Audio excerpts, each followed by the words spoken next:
ایک دن حضور صلی اللہ علیہ وآلہ وسلم ایک صحابی کے جنازے کے ساتھ گئے۔ اماں عائشہ صدیقہ رضی اللہ عنہا نے دیکھا کہ بارش ہو رہی ہے، لیکن جب سرکار واپس تشریف لائے تو آپ کا جامہ مبارک تر نہ تھا۔ اماں عائشہ اور سرکار دو عالم صلی اللہ علیہ وآلہ وسلم کے مابین اس پہ کیا گفتگو ہوئی، آئیے مولانا کی زبانی سنتے ہیں۔ مولانا لکھتے ہیں، مصطفیٰ روزے بگورستاں برفت با جنازہ یارے از یاراں برفت، یعنی ایک دن حضور صلی اللہ علیہ وآلہ وسلم اپنے دوستوں میں سے ایک دوست کے جنازے کے ساتھ قبرستان تشریف لے گئے۔ آگے لکھتے ہیں، خاک را در گورے او اگندہ کرد، یعنی آپ نے اس صحابی کی قبر میں مٹی بھر دی، زیر خاک دانہ اشرا زندہ کرد، اور مٹی کے نیچے اس کے دانے کو زندہ کر دیا۔ زندہ کرنے سے مراد یہاں سپرد خاک کرنا ہے۔ مولانا ہمیں یہی روک کے سمجھاتے ہیں اور فرماتے ہیں، ای درختانند ہم چو خاکیاں۔ مولانا فرماتے ہیں کہ بھائی یہ درخت بھی اللہ کے پاکوں یعنی انبیاء اولیاء کی مثل ہیں جو زیر خاک دفن ہیں۔ فرماتے ہیں ان کا معاملہ ایک جیسا ہے۔ کیسے بھائی؟ دستہا بر کرداند از خاکداں، فرماتے ہیں انہوں نے بھی پاکوں کی طرح زمین سے اپنے ہاتھ باہر نکالے ہوئے۔ اب درختوں کی مثال دے کے مولانا ہمیں انبیاء اور اولیاء کا معاملہ سمجھائیں گے جو تہ خاک دفن ہے۔ مولانا درختوں کے بارے میں فرماتے ہیں کہ سوئے خلقاں صد اشارت می کنند، فرماتے ہیں جو درخت ہیں یہ مخلوقات کو سینکڑوں اشارے کر رہے ہوتے ہیں۔ وہاں کے گوش استش عبارت می کنند، اور فرماتے ہیں جن کے کان ہیں نا ان کے لیے تو تقریریں کر رہے ہیں۔ آگے کیا فرماتے ہیں، تیز گوشاں راز ایشاں بشنوند، فرماتے ہیں جن کے تیز کان ہیں نا وہ ان کے راز سنتے ہیں۔ غافلاں آواز ہارا نشنوند، فرماتے ہیں جو غافل ہیں وہ ان کی آوازوں کو نہیں سنتے۔ با زبان سبز و با دست دراز، مولانا فرماتے ہیں کہ سبز زبان سے اور لمبے ہاتھوں سے از ضمیر خاک می گویند راز، خاک کے ضمیر سے راز بیان کر رہے ہیں، درختوں کی بات کر رہے ہیں۔ ہم چو بتاں سر فرو بردہ بآب، مولانا فرماتے ہیں کہ یہ درخت بطخوں کی طرح زمین میں غوطہ لگائے ہوئے ہیں۔ گشتہ تاؤساں و بودا چوں غراب، اور جو خزاں میں فرماتے ہیں کووں کی طرح تھے، موروں کی طرح خوش رنگ بن کے باہر میں نکلتے ہیں۔ در زمستاں شاں اگر محبوس کرد، فرماتے ہیں کہ اگر موسم سرما میں اللہ نے انہیں گرفتار کر کے بے برگ کر دیا تھا، آں غراباں را خدا تاؤس کرد، تو فرماتے ہیں موسم بہار میں اللہ ان کووں جیسی صورت والے درختوں کو مور بنا دیتے ہیں۔ اب مولانا اپنے اصلاحی مقصد کی طرف آتے ہیں اور ہماری توجہ اس طرف کراتے ہیں۔ کیا فرماتے ہیں، منکراں گویند ہست این خود قدیم، فرماتے ہیں کہ منکر یہ کہتے ہیں کہ یہ نظام قدیم ہے اور از خود قائم ہے۔ این چرا بندیں بر رب کریم، کہتے ہیں کہ ان کا تعلق ہم ذات کے ساتھ کیوں جوڑیں۔ آگے فرماتے ہیں، کوریے ایشاں درون دوستاں، مولانا فرماتے ہیں کہ یہ تو اندھے ہیں لیکن اپنے دوستوں کے باطن میں حق برویانید باغ و بستاں، اللہ نے نور صدر کے اپنے دوستوں کے سینوں میں باغ اگا رکھے ہیں۔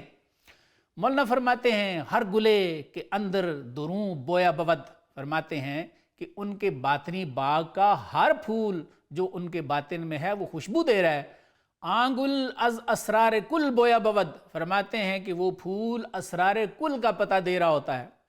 آگے فرماتے ہیں، بوئے ایشاں رغم انف منکراں، فرماتے ہیں کہ باغ معرفت کے ان پھولوں کی خوشبو منکروں کو ذلیل کرتی ہے۔ گرد عالم می رود پردہ دراں، فرماتے ہیں یہ پورے عالم میں ایسے لوگوں کی پردہ دری کرتی پھرتی۔ آگے مزید فرماتے ہیں، منکراں ہم چوں جول ازاں بوئے گل، فرماتے ہیں کہ منکر گندگی کے کیڑے کی طرح اس پھول کی خوشبو سے اذیت پاتے ہیں، یا چوں نازک مغز از بانگ دہل، فرماتے ہیں یا اس نازک مغز کی طرح محسوس کرتے ہیں جو ڈھول کی آواز نہیں سن سکتا، تکلیف محسوس کرتے ہیں۔ خیشتن مشغول می سازند و غرق، مولانا فرماتے ہیں کہ معرفت کے علاوہ یہ منکر اپنے آپ کو باقی چیزوں میں یا شغلوں میں مشغول رکھتے ہیں۔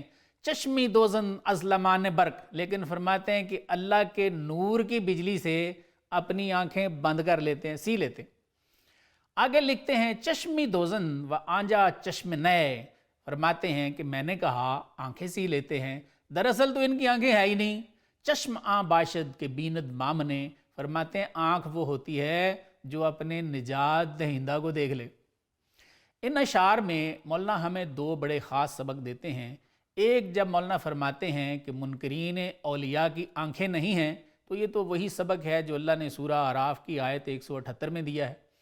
اس آیت میں کون سا سبق ہے؟ اللہ تعالیٰ ارشاد فرماتے ہیں لَهُمْ قُلُوبُ اللَّهِ يَفْقَهُونَ بِهَا وَلَهُمْ أَعْيُنُ اللَّهِ يُبْصِرُونَ بِهَا وَلَهُمْ آذَانُ اللَّهِ يَسْمَعُونَ بِهَا أُولَٰئِكَ كَالْأَنْعَامِ بَلْ هُمْ أَضَلُّ أُولَٰئِكَ هُمُ الْغَافِلُونَ۔ کیا ترجمہ ہے کہ یہ وہ لوگ ہیں کہ ان کے دل تو ہیں لیکن سمجھتے نہیں، ان کی آنکھیں تو ہیں لیکن دیکھتی نہیں، ان کے کان تو ہیں لیکن وہ سنتے ہی نہیں۔ یہ لوگ جانوروں کی طرح ہیں، بلکہ جانوروں سے بھی بدتر ہیں، اور یہی لوگ غفلت میں پڑے ہوئے ہیں۔